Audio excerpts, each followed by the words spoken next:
All right. Yes, it's done. Anthony, carry on. Okay. Now I'm going to read about prescriptive grammar.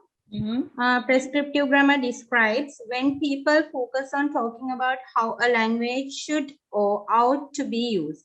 One way to remember this association is to think of going to a doctor's office. When a doctor gives you a prescription for medication, it often includes directions about how you should take your medication, as well as what you should not do when taking your medication. In a similar way, a prescriptive grammar tells you how you should speak and what type of language to avoid. This is commonly found in English classes as well as other language classes, where the aim is to teach people how to use language in a very particular, typically described as a proper or correct way. So any ideas? Yes, that is very clear.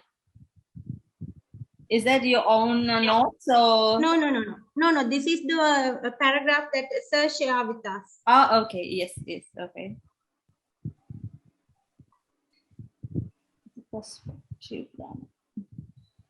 Is that possible to share the screen? Whoever that reads. Actually, it is on my phone. All right. Okay. Michelle shared this in our WhatsApp group. Is Michelle? All right. She's not here, right?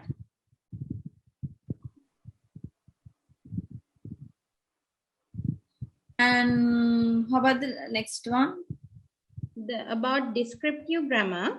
On the other hand, focuses on describing the language as it is used, not saying how it should be used. For example, think about a prescriptive rule like don't split infinitives.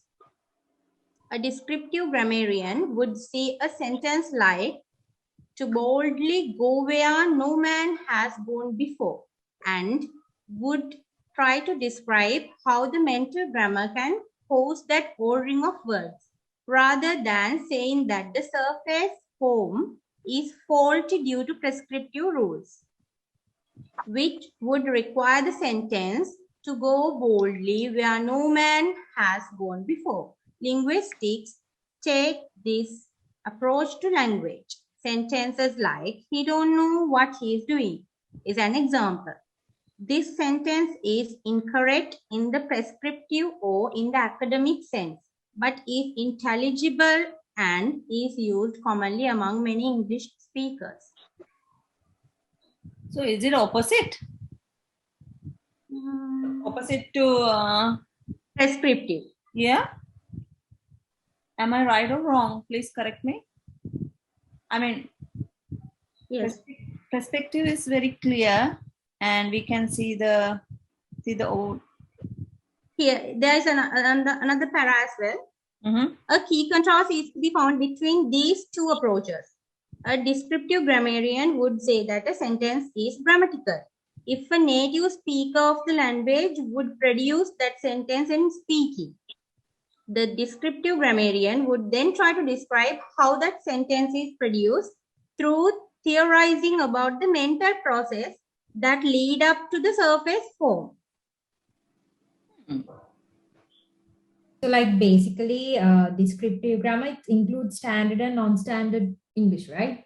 Yes. I also got that idea. And then prescriptive grammar, it's like the correct English which follows its rules, something like that, right?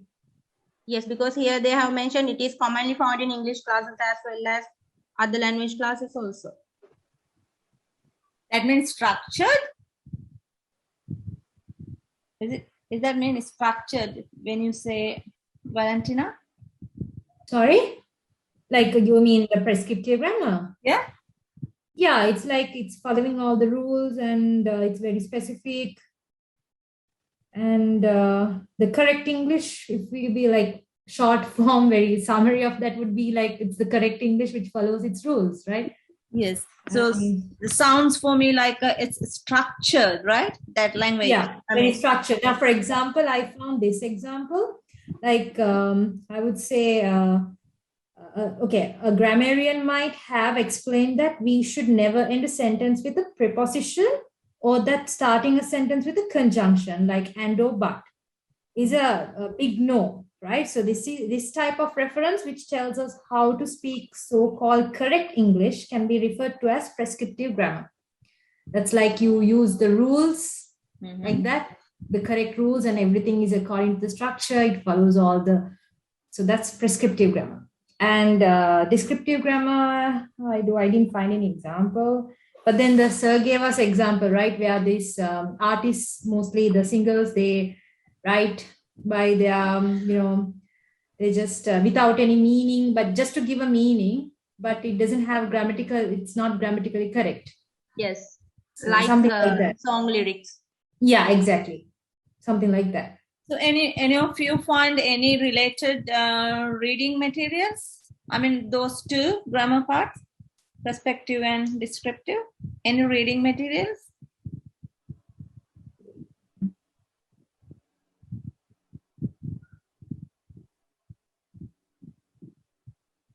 How to find today itself.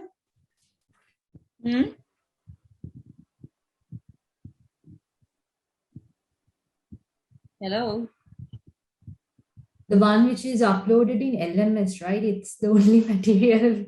I mean, other than that, any research article which can be found, if anyone finds, just put it to the group so that everyone can. Michelle is the one who always sharing. Yeah, she got heaps of stuff. Obey. All right.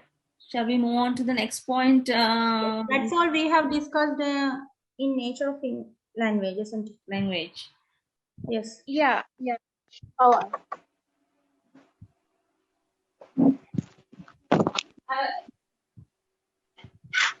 So like for grammar for teaching, is it included in this, the first session that we did? No, right? I mean, the first one, in nature of English, this grammar for teaching. He didn't teach us anything regarding that, right? It's just prescriptive and descriptive grammar, right? Yes. So what will be the next lecture?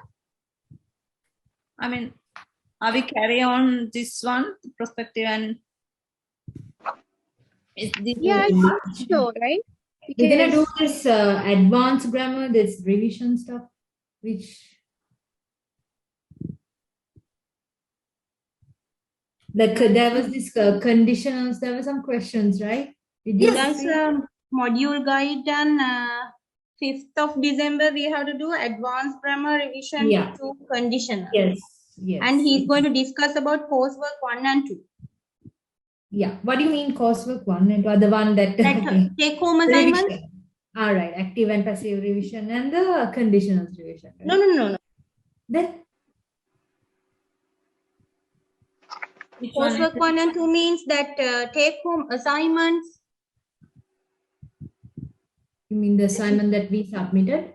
Yes, we should submit at the end of this module. Oh, yeah, right, got it. Yes. They already discussed that, right? Sorry? Is there another assignment question? Sorry? Actually, is there any other assignment that we got to do other than the one which we submitted already? No. At the end of this module, we have to submit coursework 1 and coursework 2. Like the final exam, right? Yes. Right. Okay. Then we have to write the final exam. Right. Then he's going to explain us about this coursework 1 and 2, I guess. Yeah, the meeting is gonna be up. Hello? Sorry? We can hear you, Nadu. What is it? Yeah, no, the meeting is gonna be over, right? I got a notification. No. It says the host unlimited time minutes. Yeah. I got confused. I saw that. I was going to say the same thing, but no, it said unlimited minutes now. Okay, thanks. All right. So what about the next one? Language acquisition, right? Miss Kiara? Yes. You there? Yeah, I'm here. Acquisition means we don't study it, right? It comes naturally, I think. Language acquisition. Are you Yeah, talking about that? yeah. Okay, yes. I had a small doubt actually. Can I talk? Yeah, sure. Yeah, sure. This Noam Chomsky is there now, so his research only our teacher gave us. Yeah, So, like this behaviorism theory and the first part that she taught us, it's like both related to Noam Chomsky's. Like the behaviorism theory, she taught us something like behaviorism theory, right? Can you all remember? yeah. So that one also related to him, his research. I also have the Yeah, same I think doubt. so because she kept repeating his what? name all the time. But she mentioned was like, oh, Excuse me, everyone. Hello. Hello. Yes. Yes. Can anyone tell me about a reinforcement? What is a reinforcement? I didn't get it. Reinforcement. like reinforcement is like you motivate the child.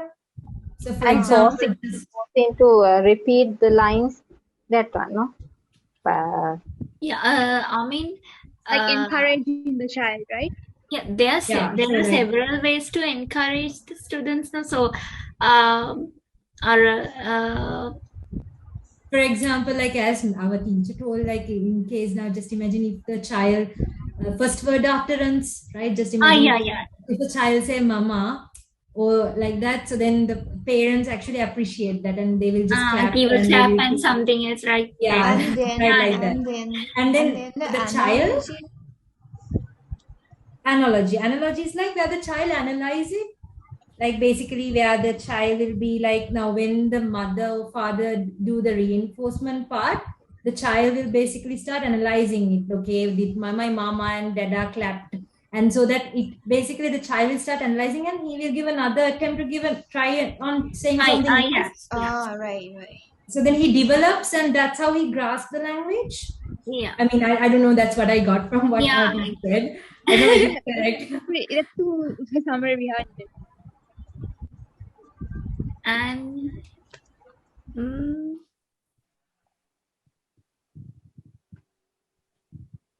Does anyone know what do you mean by phonological, this thing? There were 4 things, right? Syntax, syntax, phonological, syntax, how do you call it? I don't even know. Syntax, right? Okay. Yeah. Whatever. So I actually don't know what those 4 words mean. That phonological means, I think, the sound. I can remember. Yeah. Syntax is the meaning of a sentence, I think. I'm not sure. Not all the words that are used in the sentence, right? Yes, the word order, like rules of yes. Yeah. Yeah, right? Yes. Okay. Then what do you mean by phonological?